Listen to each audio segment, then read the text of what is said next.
Okay, so this is gonna be my honest review of Pokemon Scarlet and Violet. I have a Violet version here. So here's the thing: I wanted to wait until after I did the main story before I have final thoughts of the game because I want to experience like everything before I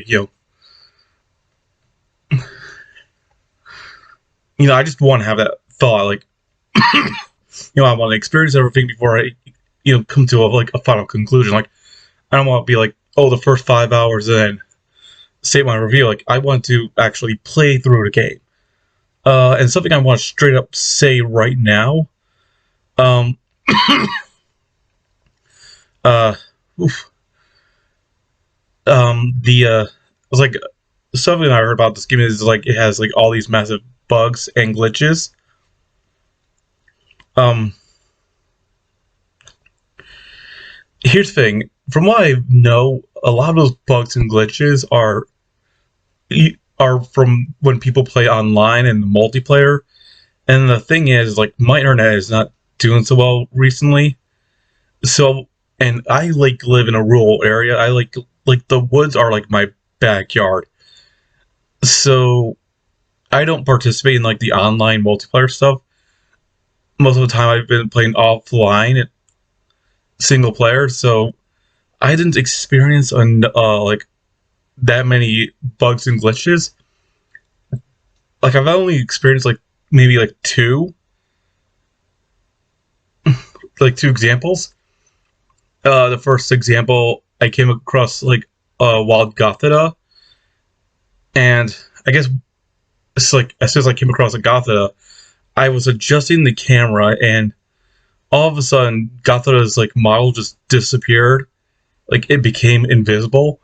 So I spent the entire battle battling a wild Gothita, and I caught it, and the model didn't appear again until it was registered in the Pokédex.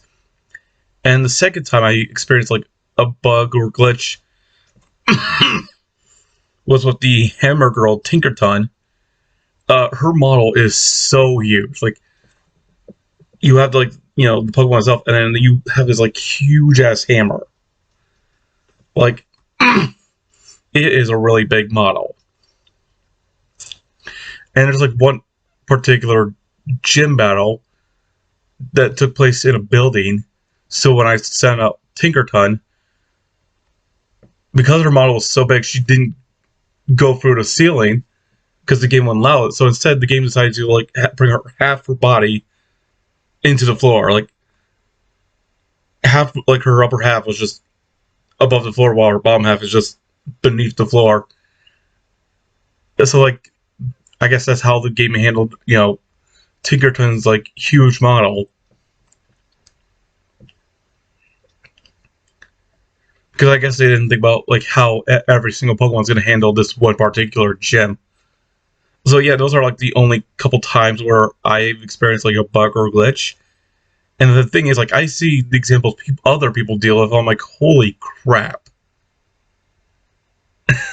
Their bugs or glitches are much worse than what I've experienced with, and that's because it's probably because of the multiplayer online stuff, which kind of gives you a hint that Pokemon, the Game Freak would need to fix their multiplayer online stuff, like how they'll handle multiplayer online. Because if people just say, "Oh, this game has like lots of bugs and glitches," Game Freak is going to play the game single player, not multiplayer, single player.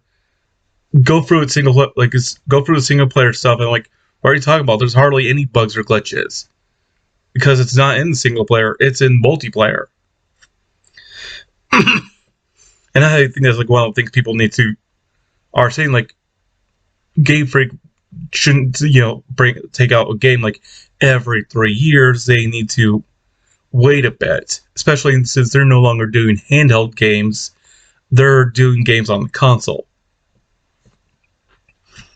I'm looking at games that are on the Switch that like run really well, like the Switch port of Dragon Quest XI, as well as Shin Megami Tensei 5. Like both are these big, massive world RPGs, and there's like this long period of time between that, those titles and then the previous game. Like, I'm trying to think, like the time period between Dragon Quest X and Dragon Quest XI was like, I'm gonna say like at least 7, 8 years. And the same as with Shin Megami Tensei. So like Pokemon needs to expand some of that time, like not just every 3 years. And I heard the argument, like I heard the argument, like the reason why they're pushing games is so it could align with the trading card game and the anime. Like, can't they just push the anime and card game a little farther? Like, they could wait with those. Because you have to remember, the anime and the card game is based off the video game, not the other way around. So it doesn't hurt Game Freak to stall the release for a little while. And it's like something I've noticed, like when you enter like cities and towns, the frame rate is a bit choppy. Like, characters are like skipping frames and such in the movement, and that's you only in cities and towns. And I'm like, oh, why is it like this? And it wasn't until I actually explored the open world till I realized that this game is just so massive that it's not performing well. Like, this game is huge. Scarlet and Violet is bigger than Sword and Shield. It's bigger than Pokemon Legends Arceus. It is this huge, massive game. Like, every single route I went on, like, I would want to catch every single Pokemon on each route. I want to check out every nook and cranny for an item. Like, I'm going into every single part of a field just to look for items. And there was like a moment after I beat the first gym until like it occurred to me, like, I'm not going to beat this game in the average time I usually beat Pokemon games. Like, the average time I beat Pokemon games is like 22 to 24 hours. And in this game, like, I did my best to like look up, like, okay, how long did it take me to beat this game? At least 30 hours. That's how long it took me. So there was like an extra 6 to 8 hours longer compared to how I previously played Pokemon games. Because this game is just so big and massive. It's not just fighting 8 gyms. You also have like fighting Team Star and fighting these Titans. And the thing is, the way the game is set up, like, you can't just go a linear path. Like, sometimes you just have to go back and forth these certain directions just to fight in certain orders. Like, something was like, I've actually set up a chart or like a list of how to beat the game, if I decided to play the game like years from now. If I want to replay the game, like, okay, this is the order that should be recommended. Like, I fought the Dark Team Star after I fought, the Fire type Team Star. Fire type Team Star was like level 27 on average. Like, the strongest is like level 27, and then the Dark Team Star was like level 21. Like, and it wasn't until I got to that point, like, oh, I should have done the Dark Team first before the Fire Team. But the thing is, you don't exactly know this stuff when going in blind, so you don't know, the Pokemon levels or how the teams are going to be set up. So it could be possible for you to like beat like a higher level gym before the proper first gym, which is the bug type gym. So yeah, I actually kept notes of that just for like just in case I do like a later playthrough of the game. And the thing is, the gym battles are like really unique. Like, sure, they do have Pokemon like of their certain type, but then like the last Pokemon is like a Pokemon of a different type. But then they use the Terratrol, the Terratrol. Hate how it's. I just hate the word, but it's like the Terra battles. You know, the Pokemon will change from like one type to like a different type in Terra battles. Like the Bug type gym leader would have like a Teddiursa and would give it a Bug typing, or the Grass type gym leader would have Sudowoodo and give it the Grass typing.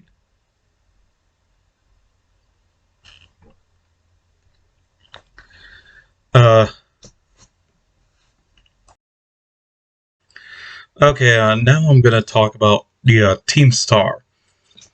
Now, the thing is, Team Star was like one of those things I like wanted to do last in like very specific areas because the way Team Star areas are set up, like they start off like really easy in each area, but then like you fight the boss in each area, and like it's incredibly hard. Like, like one of the things they want you to do is like they want you to like take out like 30 Pokemon in within 10 minutes, and if you put like the first three Pokemon in your party that are strong against these types in each area, like you could beat the 30 Pokemon within like the first 2 minutes of the 10-minute limit. And being like being those like 30 Pokemon within a 10-minute limit is like the easiest part of like the Team Star challenges. But like when you get to the boss itself, like the the uh the Team Star bosses, like they would have a team of Pokemon, and then the last Pokemon will always be Rivaroom, which is like the car, like the vehicle based Pokemon. Which like what people say like, oh, it's the engine Pokemon. Now, Rivaroom is usually like Steel Poison type, but during certain fights against Team Star, like its type would change to whatever type the Team Star member is. Like, so if you're facing the Dark type, the Rivaroom is always a Dark type. If you face against the Fire type member, the Rivaroom is a Fire type. Then the Fairy and fighting, so on. So it's not just Steel Poison type. So you have to keep that in mind when you fight the Rivaroom. And the thing is, like, the Rivaroom is like the strongest thing the Team Star would have, and I was like, it's the one that would give me the most difficult time.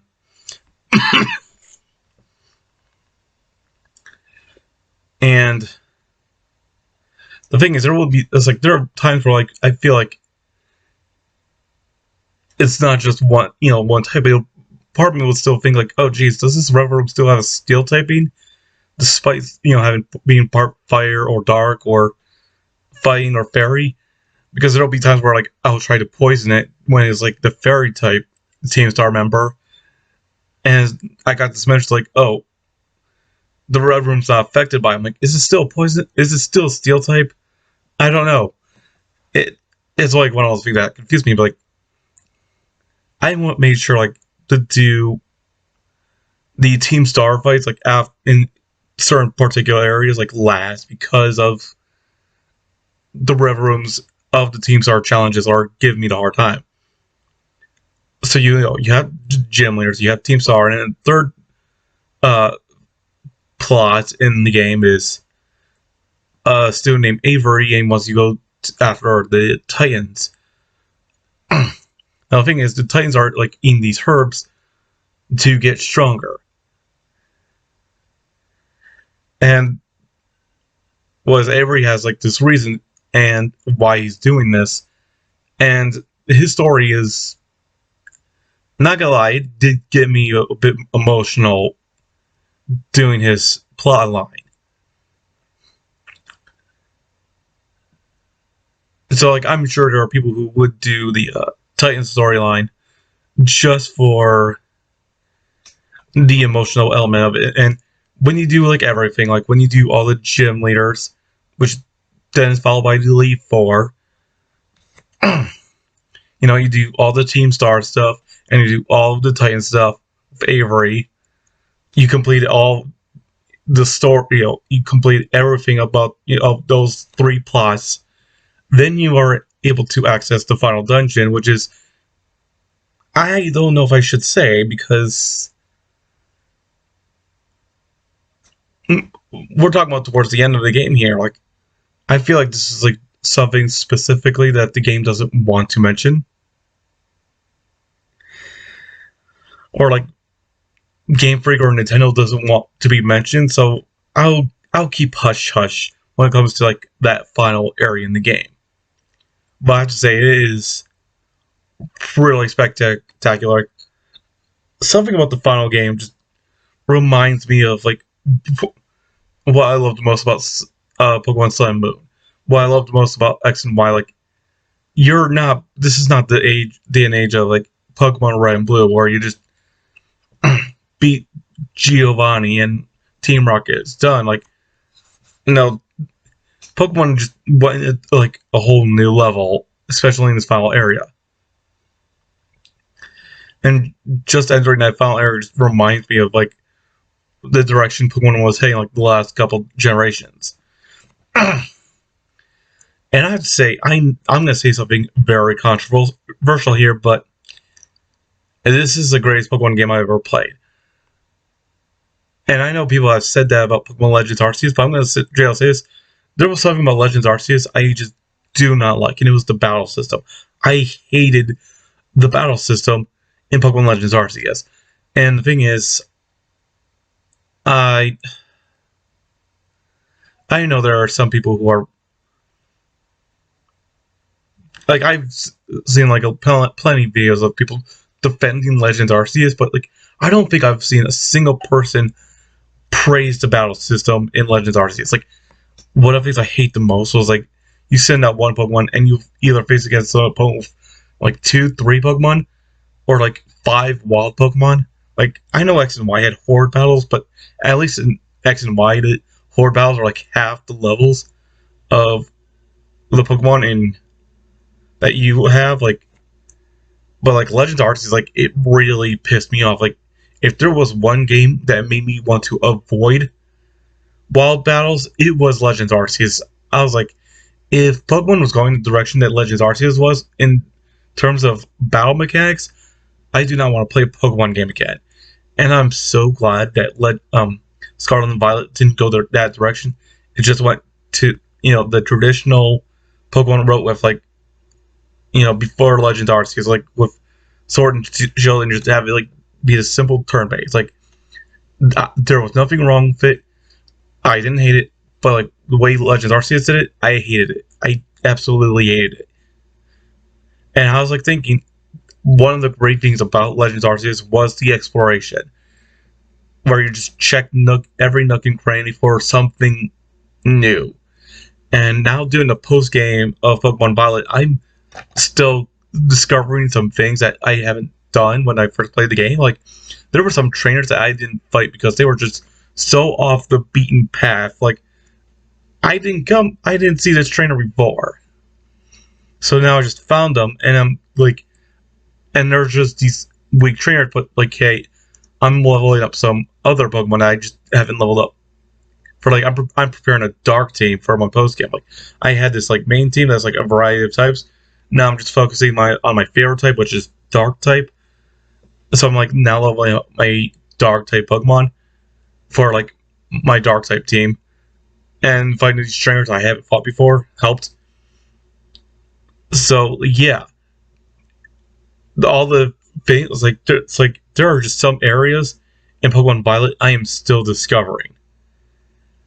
Now I'm doing some post game content, and that was something I was saying in my Pokemon Legends Arceus video. Was like, if you take the traditional battle system of previous Pokemon games mixed with the exploration of Legends Arceus, you would get like a perfect Pokemon game, which could describe as Scarlet and Violet. Like, as I was playing, like, yeah, this is like the greatest Pokemon game I've ever played.